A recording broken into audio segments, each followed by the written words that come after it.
afternoon, the 4th or 5th of April at 5:30 in the afternoon. Spring, northern Italy. Here I am, one of my favourite climbs, Santa Maria della Vittoria. No one around, it's a Monday. It's just astonishing because it's such a beautiful afternoon after such crappy weather. Breathing fresh air. This is my mental therapy, my form of meditation. People pay hundreds of dollars a month, a year, thousands to meditation courses.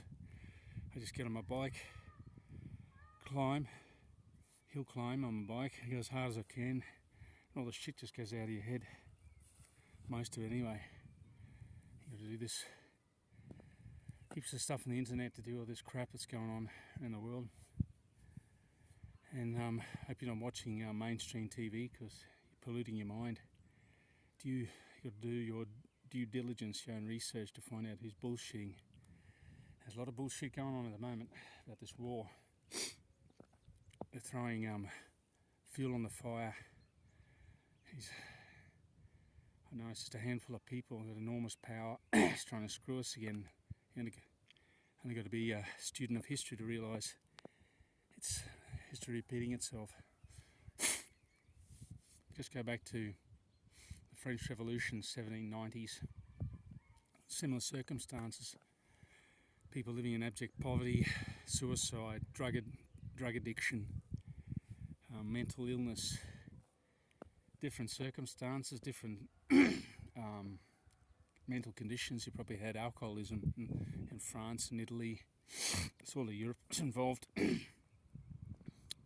1848, there was the European Revolution. Just about every Western European country was revolting. Italy was up against the aristocracy, trying to form their own state, fighting the Austrians fighting Russians. Same thing going on.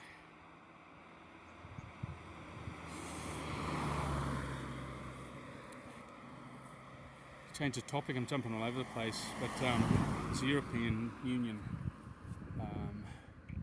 directive or idea to ban cars once a week on a Sunday, which I think is a pretty good idea. It's got all these contradictions. They're trying to increase oil supply, diesel. Biden, who's this character who wants to put in the Green New Deal, and he's increasing oil supply. He's opening up all the oil reserves. At the same time, he wants everyone to go on an electric car and save $80 at the pump. I mean, what do you use the electric car for? Gets plugged in. I mean, people, you got to do your research. Electric cars have like 50 kilos of copper in them, and to process that copper, there's a lot of pollution involved. You got to clear the land, you got to excavate, you got to extract the copper, you got to separate all the other materials, the useless dirt from the copper from the other materials. You got to crush it. There's big cylindrical crushes with ball bearings, and it's got to be separated. It's got to be refined, chemical process.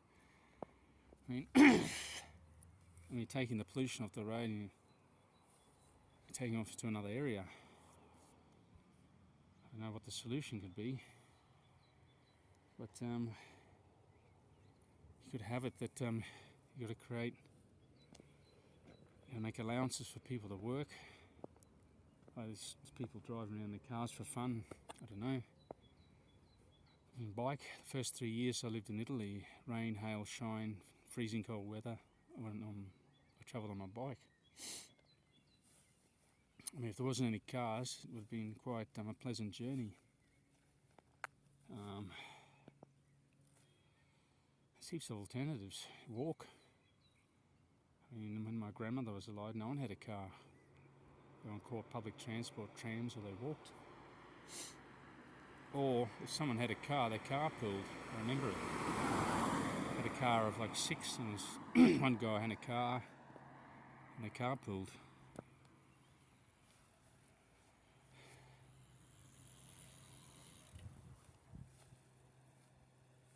I've got about an hour or so of sun. I'm just going to do been training pretty heavily, doing 2 sessions a day. I'm going to ride home and run off the bike, try and do about 8-10k.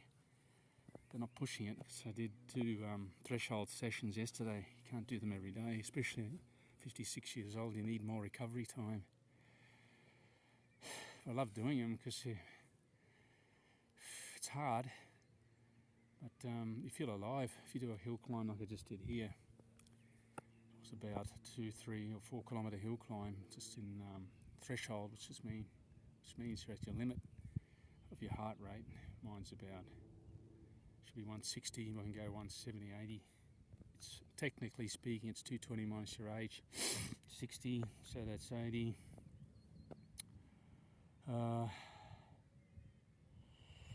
For 9876, 160 is my limit. I think I was doing about 180 there when I got to the top of that climb. Short video today. Just have a look and appreciate this day on another day on this planet. I've experienced this fantastic view.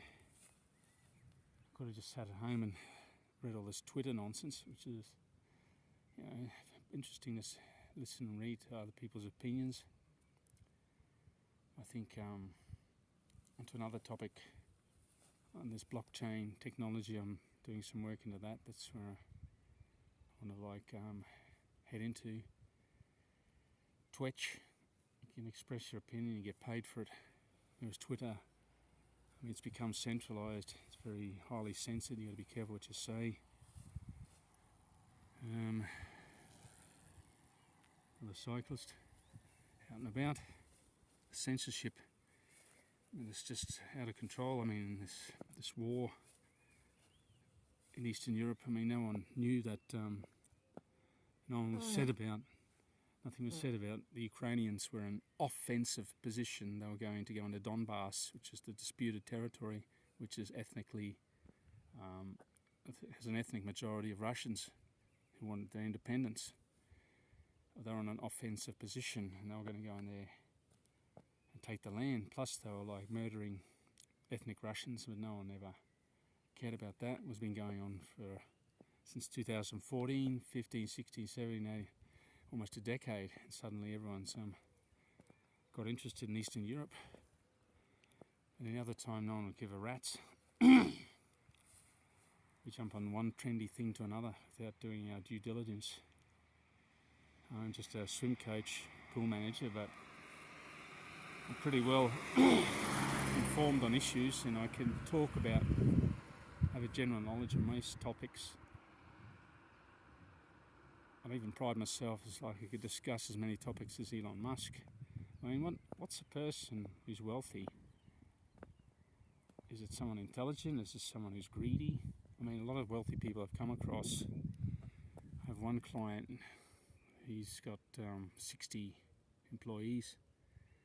But if you talk about topics, and you talk about moral development and